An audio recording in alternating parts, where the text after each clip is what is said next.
Hi everyone, Julie's here. I'm glad to see you on my channel here for Dice of Russian. And the theme of today's video will be Russian writer Dmitry Sergeyevich Merezhkovsky. So let's begin. Today we will talk about the representative of the Silver Age in literature, Dmitry Sergeyevich Merezhkovsky, or in Russian, Dmitry Sergeyevich Merezhkovsky, which was nominated as many as 10 times for the Nobel Prize in Literature. Surely, the biography of this person is not very popular outside of Russia or only in narrow circles, but that is why I'm here to acquaint you with new personalities, and the books he wrote certainly deserve your attention, especially if you're lovers of history and philosophy.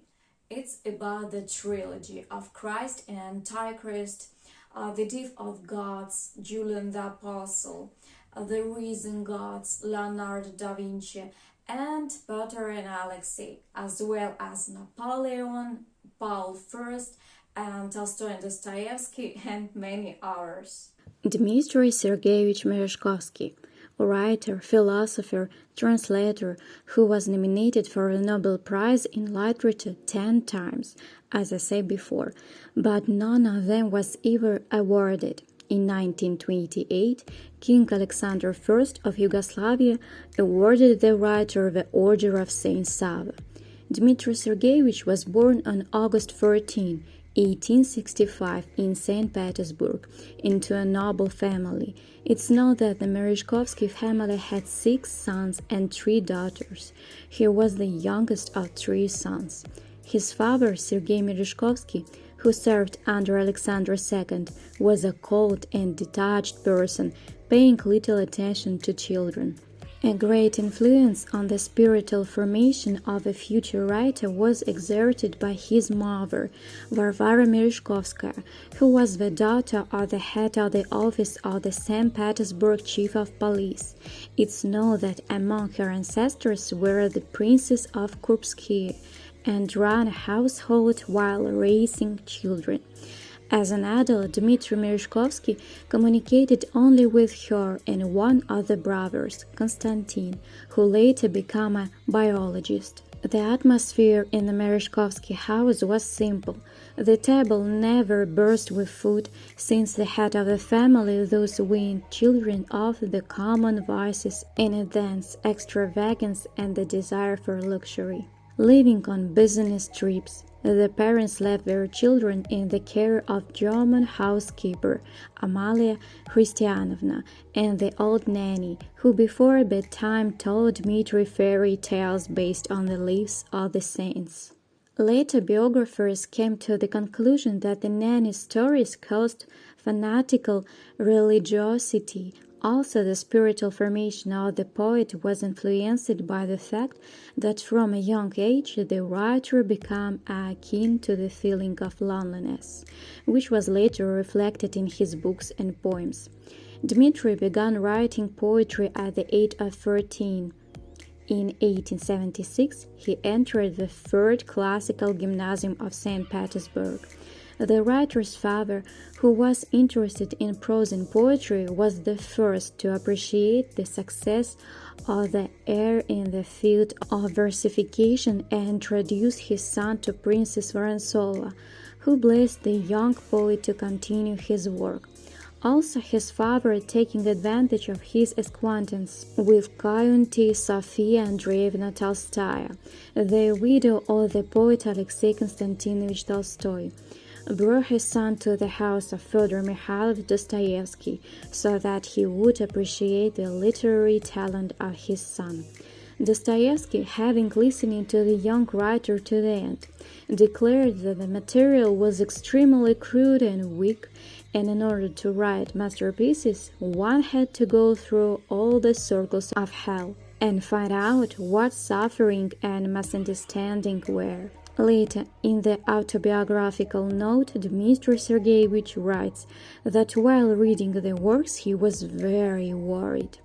In the gymnasium, he became interested in Moliere's work and even organized a Moliere circle, and in 1881, the first poem by Merezhkovsky was published in the collection Response. Merezhkovsky attended the first performance of Natsan, then a cadet of the Pavlovsk military school, and impressed by what he had heard, wrote him a letter.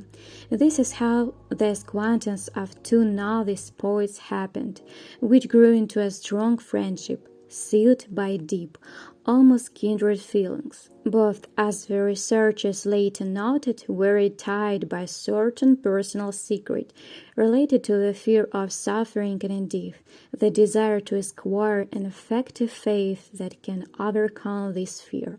To this, Natsan in 1887 and Mavra 2 years later were the strongest blow for Merezhkovsky. He lost two people closest to him. Later, Dmitry became a student of the Faculty of History and Philosophy of St. Petersburg University. Here, the future writer became interested in the philosophy of positivism and also showed an interest in French literature.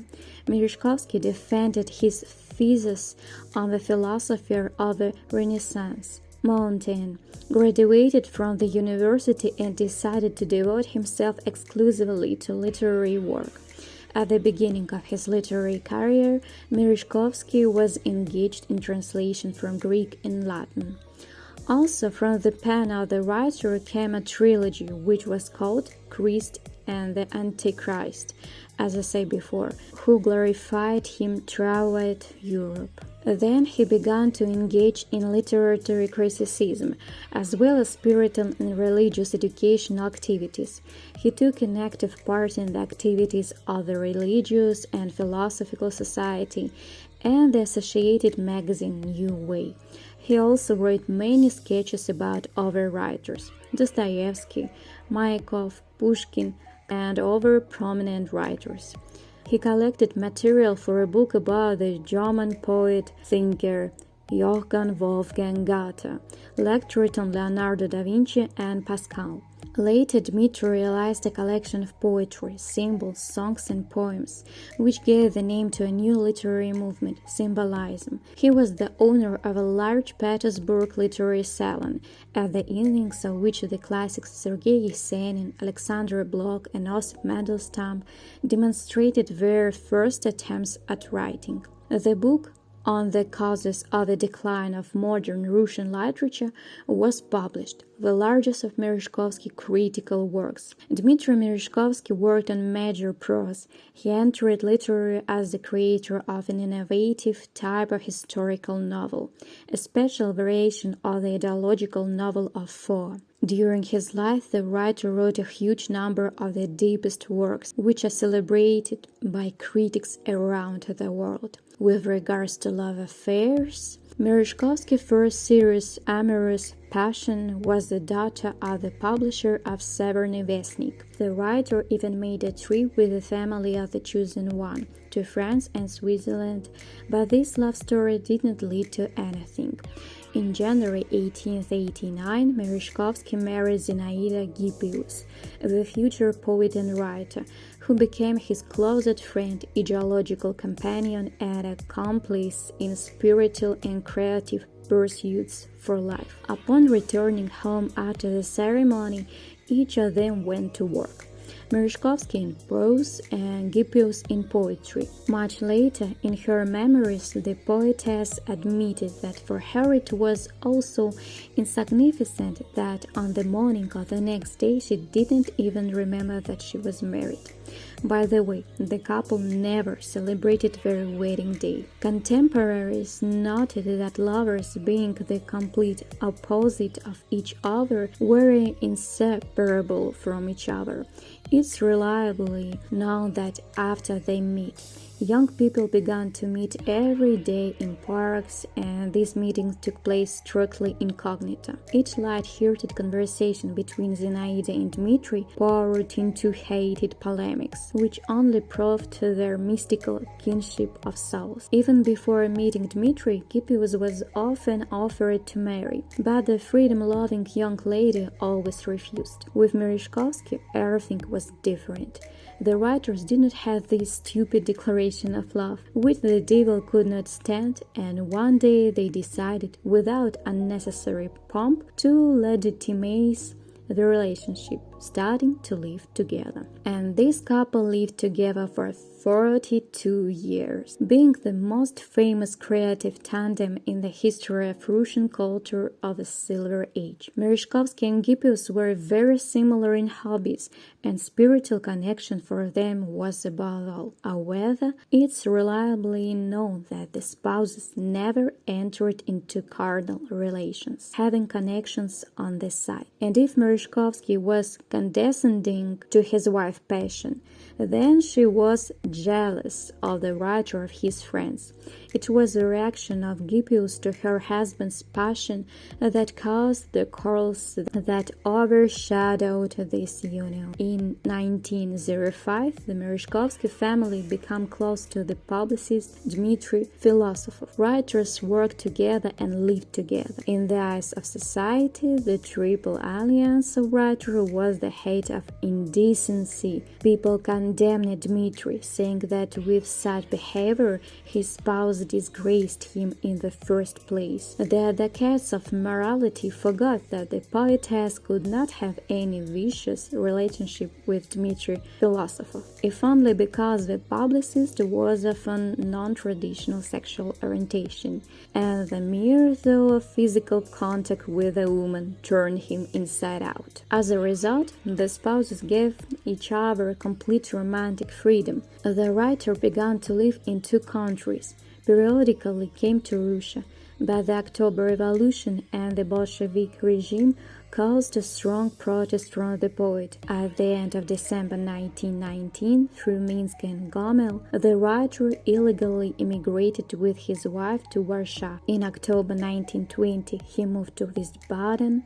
From November, he moved to Paris, no longer returning to his homeland. By the way, before the October Revolution, Merezhkovsky was one of the most published writers in Russia. His works were not published in the USSR. In modern Russia, Merezhkovsky began to be published in the early 1990s. In France, a joint work Tsarine Revolution with his wife and Dmitry Philosopher was published. The poet also began work on a trilogy on the theme of Russian history of the 18th-19th centuries, The Kingdom of the Beast. Moreover, for the first part of Paul I, the writer was almost imprisoned. The second part, Alexander I, and the third, December 14th, were realized several years later. In 1927, the poet and his wife initiated the creation of a literary and philosophical community, Green Lamp, one of the centers of the intellectual life of Russian Paris. In emigration, he created works in the genre of a religious and philosophical treatise, The Mystery of the Tree, Egypt and Babylon,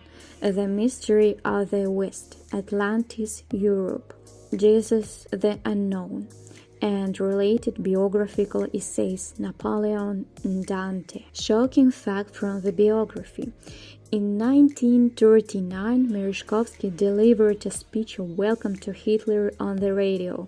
This action, in secret from Zinaida hippius, was organized by the poet and critic Vladimir Zlobin. In his speech, Merezhkovsky compared Hitler with Joan of Arc, believed that he must save the world from the power of the devil. Subsequently, Merezhkovsky recognized his positions, but in immigrant circles he was boycotted. Dmitry Merezhkovsky died in December 9, 1941, from a cerebral hemorrhage in Paris. 3 days later, the poet's funeral service took place in the Orthodox Church. of Saint Alexander Nevsky. On December 10, 1941, he was buried in the Russian cemetery of Saint Genevieve de Bois. This concludes my review.